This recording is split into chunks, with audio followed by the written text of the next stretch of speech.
네, 여러분 안녕하세요. 반갑습니다. 자, 이번 시간에 보실 내용은요. 파워 쿼리를 가지고 피벗 테이블에서 지원되는 기능에서 우리가 값의 표시 형식에 따른 함수 처리 그 부분을 어떻게 좀 확장시킬 수 있을까에 대한 부분입니다. 자, 어떤 내용이시냐면요. 먼저 데이터의 내용에 대한 부분에서 피벗 테이블로 한번 제가 해당되는 내용을 보도록 하겠습니다. 자, 일단 범위 잡아서 범위를 피벗 테이블로 집어넣을 거고요. 지금 보시는 것처럼 절대 참조 주소를 했지만 원칙상으로 제가 평상시에 말씀드리는 거는 표로 만들어서 여러분들한테 꼭 하시라고 말씀을 드렸으니까 지금 간단하게 보여드리기 위해서 하는 거니까요. 자, 예를 들어서 만약에 담당자별로 수량에 대한 부분을 보고 싶다라고 하시면 지금 보시는 것처럼 합계에 대한 수량이 나오게 되겠죠. 자, 수량을 더 한 번 더 긁어 오게 되면 합계 수량이 두 번째가 나오게 되는데 두 번째 합계에 대한 부분은 지금 보시는 것처럼 값필드 설정을 통해서 이 피벗 테이블에서 제공하고 있는 여러 다양한 분산에서부터 표준 편차, 그 다음에 숫자의 개수, 그 다음에 곱, 최대, 최소, 평균 다양한 형태에 대한 부분 값을 제공하고 있습니다. 지금 보시는 것처럼. 자, 그런데 우리가 파워 쿼리에서 해당되는 부분 똑같이 이러한 형태의 다양한 어떤 집계되는 값에 대한 부분을 표시하시려고 하시면 그룹핑을 해서 그룹에서 지원하고 있는 집계 방식을 적용하셔야 되는데 지금과 같은 이런 표준 편차, 최대 최소값에 대한 부분이 없을 수가 있거든요. 자, 그런 부분들을 우리가 어떠한 기능을 통해서 확장할 수 있는지에 대한 부분을 여러분들이 확인하시게 될 겁니다. 그래서 이 내용은 일단 제가 지우고요.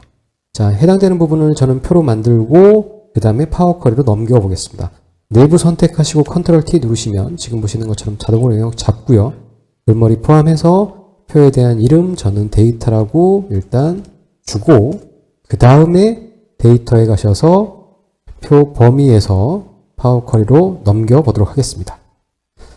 자, 저는 오피스 365 버전이고요. 혹시라도 2016 버전이라 이런 버전을 쓰고 계시는 분들 같은 경우는 범위에서는 안 되고 표에서만 가져올 수 있습니다. 자, 지금 보시는 것처럼 해당되는 데이터에 대한 내용을 가지고 왔고요. 일단 가지고 오면 자동적으로 변경된 유형까지는 자동으로 내가 오토메이션으로 그냥 인텔리전트하게 가져왔죠. 자, 주문 일자에 대한 부분, 날짜, 시간에 대한 부분은 정의가 되어 있기 때문에 저희 시간까지 필요 없으니까 날짜 데이터로 바꿔주시고요. 세대 단계 만들지 마시고 현재 전환해서 바꾸시면 현재 전환해서 수식이 더 추가돼서 자동으로 만들어지는 거 확인하실 수 있으실 겁니다. 자, 일단 담당자별로 묶어야 되기 때문에 당연히 담당자별로 묶는다는 건 그룹핑을 해야 된다는 얘기죠. 자, 그러면 담당자로 묶고요. 자, 묶는 방법은 기존에 상단에 있는 변환이라든가 홈 메뉴에 나와 있는 메뉴를 선택하시면 되고요. 자, 그게 아니시면 오른쪽 버튼 클릭하셔서 그룹화 선택하시면 되겠죠. 자, 그래서 그룹화 일단 선택하게 되면 자, 지금 보시는 것처럼 정렬의 기준에 대한 부분이 한 개 이상 다른 것도 여러분들이 더 그룹핑을 묶고 싶으시다고 하시면 고급으로 가시면 그룹에 대한 기준을 여러분들 추가하실 수 있고요. 자, 그러면 이제 연산에 대한 부분을 보시면 연산에서 이 녀석이 지원하는 거는 합계 평균, 중앙값, 최소, 최대값, 그 다음에 행 카운트, 고유행, 모든 행이 있습니다. 지금 보셨던 표준 편차에 대한 기능이 없거든요. 표준 편차에 대한 기능이 없어 표준 편차에 대한 기능을 만들어내려면 어떻게 해야 될 것인가. 자, 그럼 일단 먼저 합계를 만들어내면 되겠죠. 그래서 합계에 대한 부분 수량, 그래서 이름은 수량, 총수량이라고 열을 하나 만들면 되겠고요. 자, 집계에 대한 부분에서 다시 평균에 대한 부분을 만드는데 수량에 대한 당연히 평균이겠죠. 그러니까 평균 수량이라고 주시면 되고요. 자, 그 다음에 집계를 또 추가해서 평균에 대한 부분에서 최대 최소값을 만든다고 하면 최소값, 그 다음에 당연히 수량에서 최소 수량이라고 이름을 짓고요. 자, 그 다음에 하나 더 하겠습니다. 최대 수량까지 하고요. 최대 수량, 그러면 당연히 최대값이 되겠죠. 그리고 수량에 대한 부분을 필드에서 가져오게 됩니다. 자, 그러면 아까 제가 말씀드린 것처럼 기본적으로 표준 편차에 대한 부분을 가져오시려고 하시면 자, 이런 경우에는 기본적으로 데이터를 저희가 그룹핑을 해서 그 그룹에 대해서 내가 원하는 형태의 데이터들을 검출을 해내고 그 다음에 기준이 되는 데이터와 비교한 다음에 그 데이터가 기준 범위에 레인지에 적합하냐 안 하냐 뭐 이런 걸로 확장해 볼 수 있는 그런 시나리오거든요. 그래서 이 시나리오는 문의를 주신 것 중에 하나 어떤 문의가 있었냐면 제조업체에서 기본적으로 생산 라인에서 들어오는 데이터를 기반으로 해서 어떤 라인에 해당되는 부분의 제품들이 우리가 판정 범위 안에 들어오는지 안 들어오는지를 양식에 대한 시트를 구분해 놓고 그때그때마다 피벗 돌리시고 변경하시고 붙여넣기 하셔서 이런 여러 절차에 대한 부분들을 가지고 만들었던 부분들을 조금 더 좀 깔끔하게 한 번에 좀 자동화 개념으로 좀 처리할 수 있는 방법이 없느냐고 문의를 주셔서 그 부분의 예제를 가지고 하다가 약간 응용해서 그 부분에 대한 거 좀 말씀을 드리려고 합니다. 자, 그러면 일단 해당되는 데이터에 대한 부분이 지금 나와야 되는데 저희가 그룹을 일단 묶었어요. 자, 그럼 여기에 없는 요소가 지금 현재 표준 편차 이런 것들은 지금 현재 저희가 계산을 할 수 없게 되는 그런 상황이 되는 거죠. 자, 그럴 때 가장 일반적으로 하는 패턴. 자, 그러면 다시 한번 그 패턴에 대한 부분들 개념을 말씀을 드리면, 자, 보시는 것처럼 일단 담당자를 기준으로 해서 저희가 묶었습니다. 담당자를 기준으로 해서 저희가 묶었죠.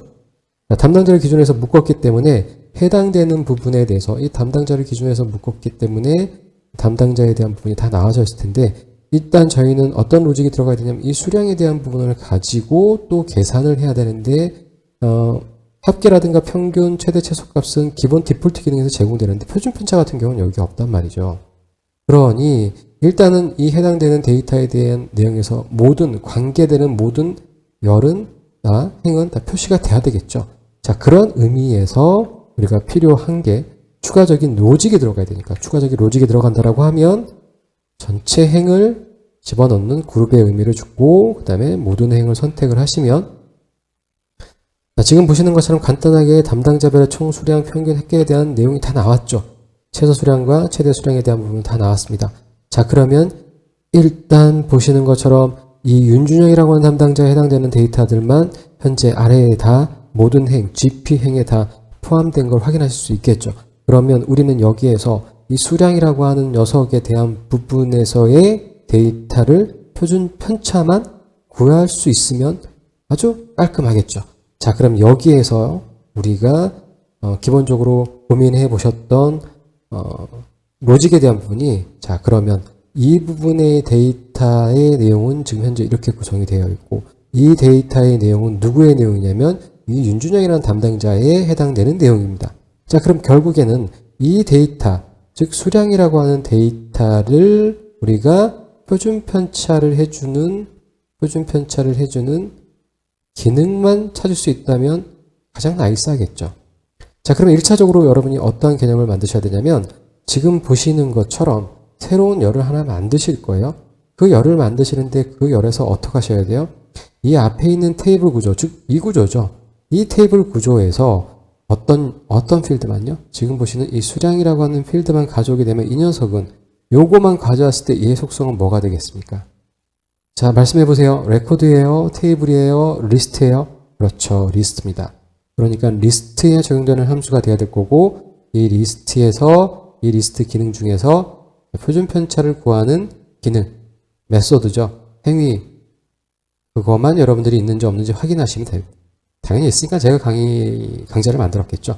자, 그래서 우리는 리스트 그 다음에 스탠다드 디비에이션에 관련된 파일을 가지고 만들 건데, 자, 그러면 여러분들 여기서 관건은 뭐냐면, 자, 요 테이블 구조에서 이 녀석의 필드를 가져오는 거 여러분들 어떻게 해요? 리스트 가져오는 거 어떻게 가져오시면 됩니까? 리스트 가져오시는 거예요. 열이죠. 열이니까 열을 가져오시려고 하시면 어떻게 해요? 열은 중괄호죠. 그 다음에 행번호는 뭐죠? 행번호는 리스트니까 꺾은 갈매기 형태의 중괄호죠. 자, 요거 가져오신다는 거 여러분 아셨으면은 이제 게임은 끝나셨습니다. 자, 그래서 가져와 보겠습니다. 열 추가하셔서요. 사용자 지정열 선택하시고 여기다 추가할 거죠. 이 테이블에서 가지고 올 겁니다. 자, 테이블은 어디에 있습니까? GP에 있죠. GP에서 저희 무슨 열 가져올 거예요? GP의 녀석은 어떻게 구성되어 있죠? 이렇게 구성되어 있죠. 여기에서 어떤 열을 가져올 거예요? 열 이름이죠. 열 이름이니까 여기에서도 해당되는 GP 열이 가져오는 거니까 꺾은 중괄호의 GP라고 했던 것처럼 이 GP 안에 또 다른 열이 있으니까 뭐요? 꺾은 중괄호의 뭐라고 하셔야 됩니까? 수량이라고 하셔야 되죠. 자, 이 부분은 저희가 볼 수 없죠. 이 부분은 볼 수 없기 때문에 현재 여기에서 나오는 거는 이 앞단에 나와져 있는 필드명이 나오게 되는 겁니다.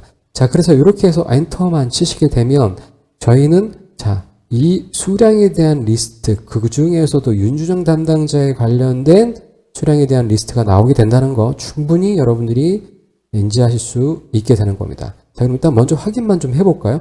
확인을 누르시면 지금 보시는 것처럼 세열이 만들어지고 당연히 리스트가 나오겠죠? 그 리스트에 대한 부분은 뭐가 나오겠습니까? 그렇죠. 그렇죠.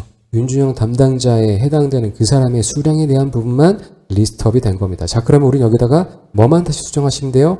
이 결과에 대한 앞부분에 이 리스트를 스탠다드 디비에이션, 즉 기본적으로 표준 편차를 구하는 것만 여러분들이 구해내시면 되겠죠. 자, 그래서 해당되는 부분에 데이터를 한번 저희가 최종적으로 완성해 보도록 하겠습니다.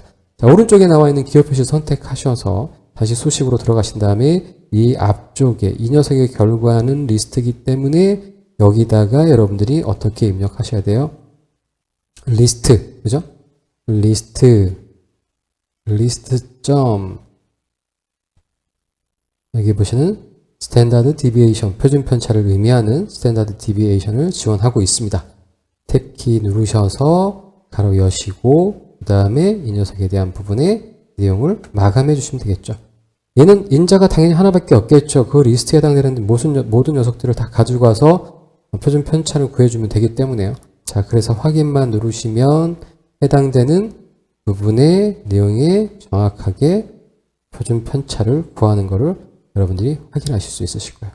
자, 그럼 다시 추가된 사용자 지정 항목에 가셔서, 자, 왜냐하면 지금 저희는 이것에 대한 값이 하나로 던져졌기 때문에 그 전에 리스트 스탠다드 디비에이션에 대한 금액에 대한, 그러니까 어떤 집계에 대한 부분의 함수가 없었을 때는 리스트가 있었기 때문에 그 리스트를 다시 행방향으로 늘릴 수가 있었죠. 그래서 이 열을 확장할 수가 있었습니다. 하지만 단일 값이기 때문에 확장이 의미가 없죠.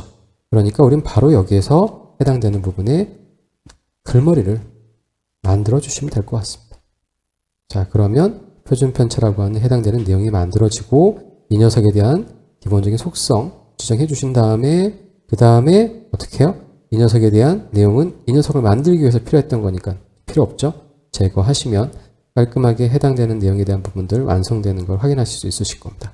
자, 그래서 홈 메뉴 가셔서 기본적으로 다음으로 로드하신 다음에 우리가 원하는 영역에다가 규정 워크 시트에 집계된 내용 확인하시면 가장 간단하게 우리가 피벗 테이블 된 형태의 좀 다른 형태, 피벗 테이블의 그런 구조가 아니라 깔끔하게 데이터된 구조 형태로 만들어 줄 수 있는 거고요. 자, 이 부분은 저희가 더 활성화를 해서 확장을 해서 시나리오를 만들면 되겠죠.